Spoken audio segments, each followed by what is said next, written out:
ফের খবরের শিরোনামে ভোট কিশোরী প্রশান্ত কিশোর। তবে এবার কোনো রকম সমীক্ষা বা নিজের ভবিষ্যৎবাণী করার জন্য নয়, এবার অন্যের সমালোচনা করার জন্য ফের খবরের শিরোনামে চলে এলেন প্রশান্ত কিশোর। বোঝা দেয় প্রশান্ত কিশোর কখন কোন দিকে থাকেন। যদি দিনের বেলায় বিজেপি তো রাতের বেলায় ইন্ডি জোট, এইরকমই চলতে থাকে তার জীবনে। এবার এমন একটা মন্তব্য করে বসলেন প্রশান্ত কিশোর, যা নিয়ে চারিদিকে হইচই পড়ে গিয়েছে। নিজেদের মূল্যবান সময় স্বঘোষিত ভোট পণ্ডিতদের বিশ্লেষণ শুনে নষ্ট করবেন না, তাহলে আপনার কথা কেন শুনবেন লোকজন? জনতার উদ্দেশ্যে বার্তা দিলেন ভোট কুশলী প্রশান্ত কিশোর ওরফে পিকে।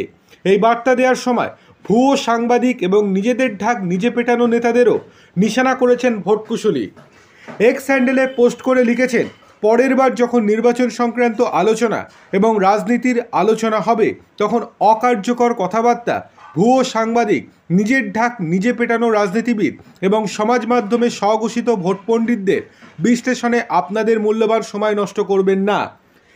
এবার ব্যাপার হচ্ছে যে প্রশান্ত কিশোর নিজের মতামত বারংবার চেঞ্জ করেছেন এবং বারংবার বিভিন্ন চ্যানেলকে নিজের ইন্টারভিউতে বলেছেন যে কি হতে পারে ভবিষ্যৎবাণী দিয়েছেন তিনি।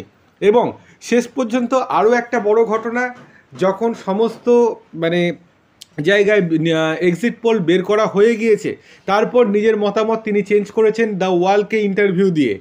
আবার সেক্ষেত্রে প্রশান্ত কিশোর এখন বলছে যে কারোর কথা শুনতে বারণ করছে, তাহলে উনার কথায় বা কেন শুনবে সাধারণ মানুষ?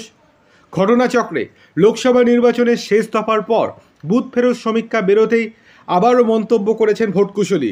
রাজনৈতিক মহলের একাংশের দাবি, পিকে এক্স হ্যান্ডেলে যা লিখেছেন তার মর্মার্থ হচ্ছে নির্বাচনের আলোচনা সংক্রান্ত যেসব বিশ্লেষণ স্বঘোষিত ভোট পণ্ডিতরা করেন তা নাকি অর্থহীন।